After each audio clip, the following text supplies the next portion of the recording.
London was supposed to burn. That was Hitler's vision. The skies over southern England were supposed to rain death, relentlessly, thanks to his so-called vengeance weapons. The V-1 flying bomb, basically a jet-powered robot with an explosive temper, was meant to be the unstoppable scourge of the British Isles. Fast, mechanical, and mass-produced, it whistled through the air like a banshee, earning it the chilling nickname, the Buzz Bomb.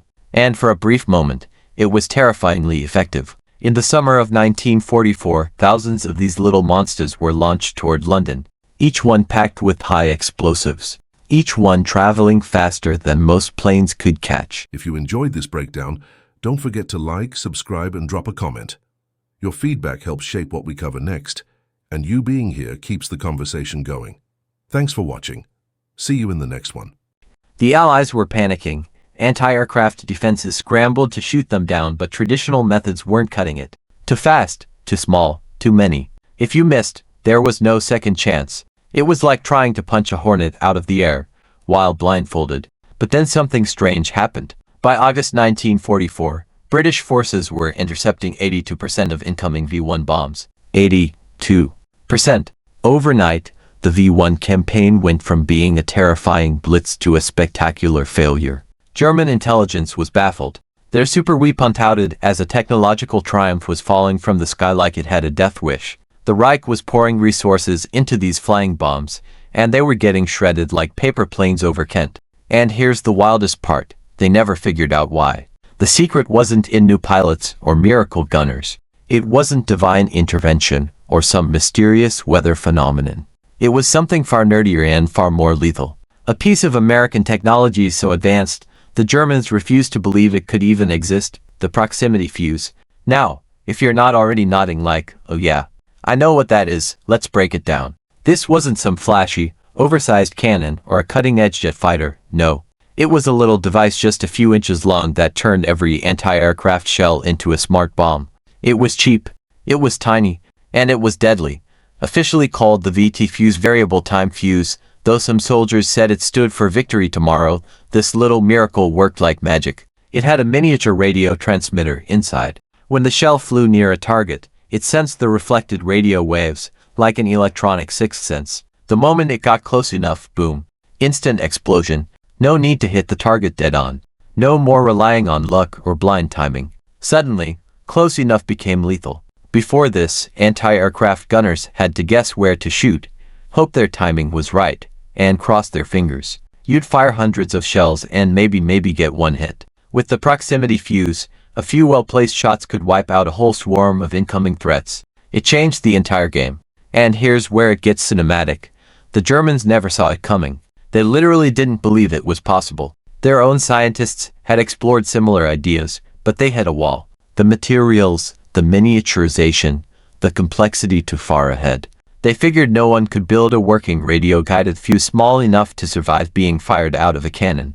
I mean, we're talking about electronics that had to survive 20,000 gigaseconds of acceleration. That's the equivalent of slamming a radio into a brick wall at Mach 10 and expecting it to still work. But the Americans, they didn't just build one.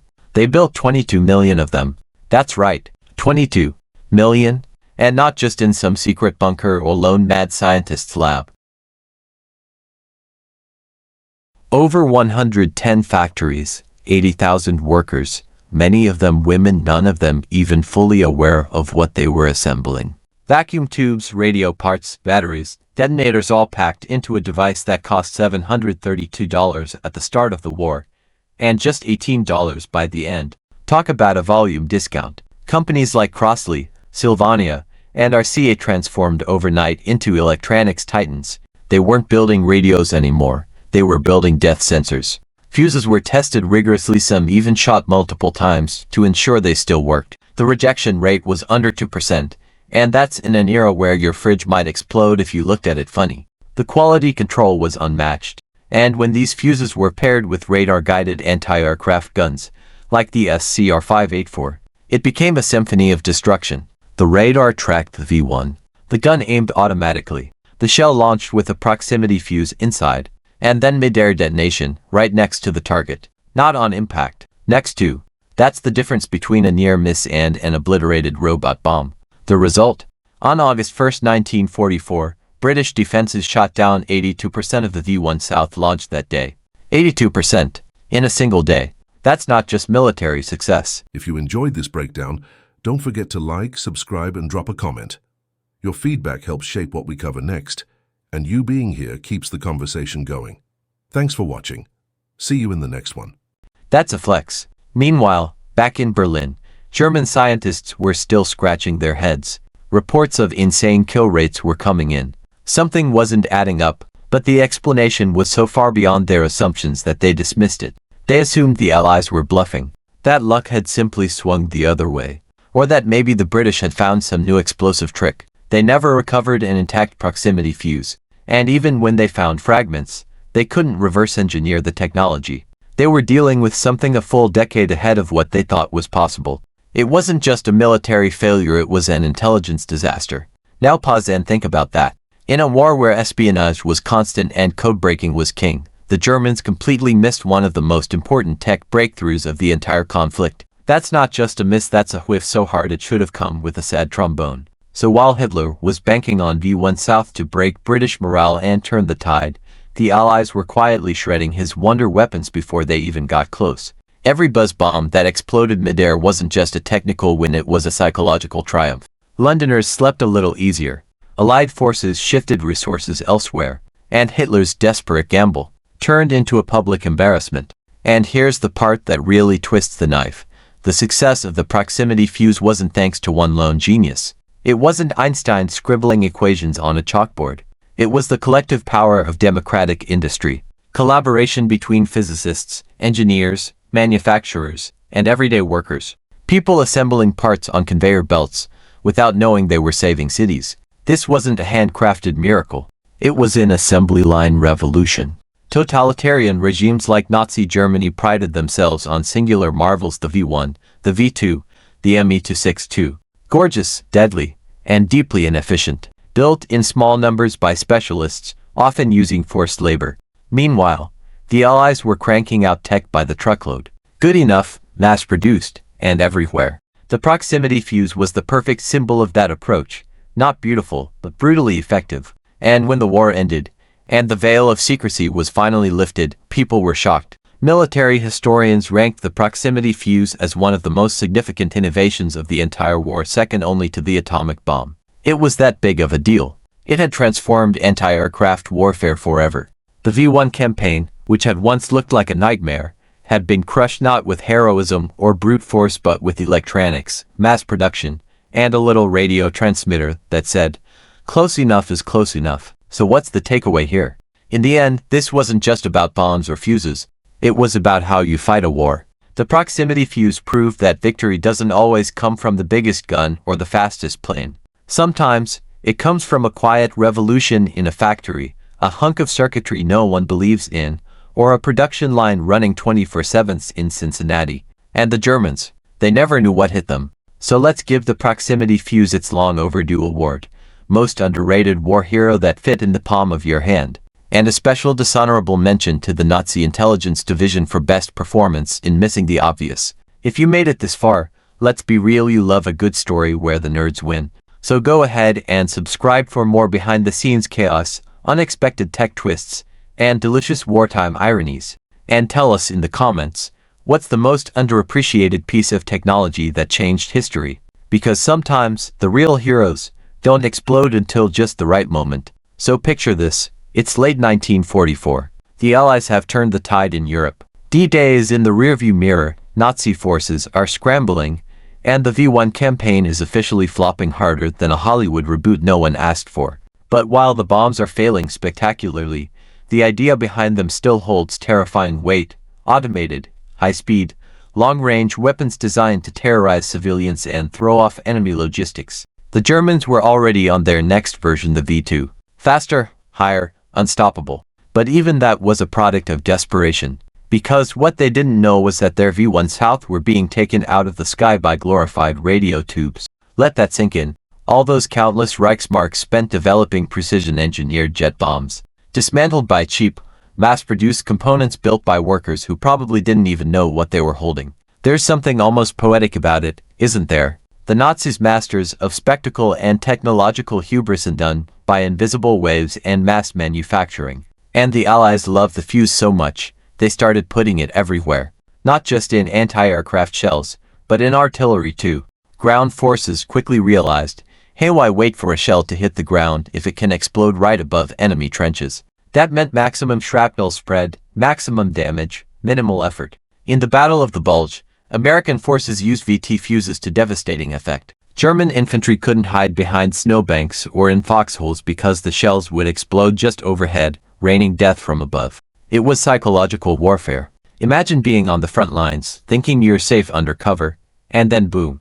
Surprise airburst. So yes, the proximity fuse wasn't just the unsung hero of London's survival. It became a quiet dominator across every major front. And somehow, the Axis powers never caught up. Why? That's where things get really spicy. Because this wasn't just about science, it was about system. The American war machine didn't just invent the fuse. It built an entire ecosystem to support it. Labs, factories, testing grounds, rail lines to deliver parts, quality control protocols, redundancy networks. It was like the MCU of wartime innovation. Everyone had a role, and everything connected. Now, let's be real. The US didn't invent large-scale industrialization. But what they did in World War II was marry industrial scale with scientific innovation at a pace no one had seen before. The Manhattan Project gets all the press, but the proximity fuse was arguably just as mind-blowing because it actually got used all across the war. And unlike the Manhattan Project, the VT fuse didn't need Oppenheimer monologues or mushroom clouds to be terrifying. It worked in the background, silently, effectively, day in, day out. It's kind of like the character in a movie who doesn't say much, but always shows up at the right time and completely wrecks shop. Meanwhile, on the German side, they were still stuck in their lone genius era. You know, super scientists in secret labs, toiling away on a single beautiful weapon that maybe might change the war. The V-2 rocket. Stunning. Groundbreaking. But built with slave labor. Produced in limited quantities. Barely accurate. The definition of too little, too late. The proximity fuse, on the other hand, was everywhere. And it worked. And speaking of secrecy, the lengths the Allies went to keep this thing hidden. They treated the fuse like it was the nuclear codes. Troops were forbidden to fire shells with VT fuses over enemy lines in case one failed to detonate and the enemy could recover the parts. That's how valuable this tech was. They even had orders to destroy any fuses that landed intact. And still the Axis never got one that worked. They never cracked it. Even late into the war, German scientists were completely unaware of how the Allies were achieving such absurd kill rates. It wasn't until after Germany surrendered and American tech started getting declassified that the truth came out. Can you imagine being a German engineer in 1945, thinking the Allies had just gotten lucky? And then someone hands you a proximity fuse and says, oh, we've had these for years. That's not just a defeat. That's a career-ending existential crisis. Now, let's take a quick breather to appreciate the irony. The Nazis were obsessed with high-tech toys, rockets, guided bombs, experimental aircraft. They imagined themselves as this unstoppable futuristic force, but they got punked by a miniature radio inside an artillery shell. No lasers, no AI, no grand reveal. Just a little sensor that said, hey, that's close enough, and ended the threat. If this were a movie, the proximity fuse wouldn't be the flashy superhero. It'd be the supporting character who saves the day with one perfectly timed move and then walks off screen like nothing happened. But in real life, it saved cities, thousands of lives, millions of dollars in infrastructure, all because some engineers said, what if our shells knew when to blow up? Fast forward to post-war history, and the proximity fuse becomes this almost forgotten chapter. It's not sexy enough for blockbusters. It doesn't have a dramatic countdown or a massive explosion.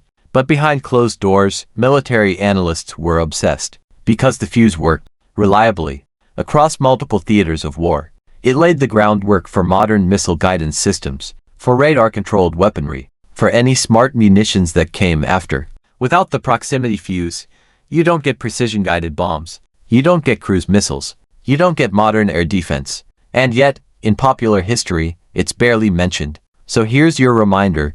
The next time you hear about a precision airstrike or a missile locking onto a target, thank the team that figured out how to shove a working radio into a spinning artillery shell in 1942, because that's the blueprint. And maybe more importantly, thank the system that allowed it to scale. That's what the Axis never understood.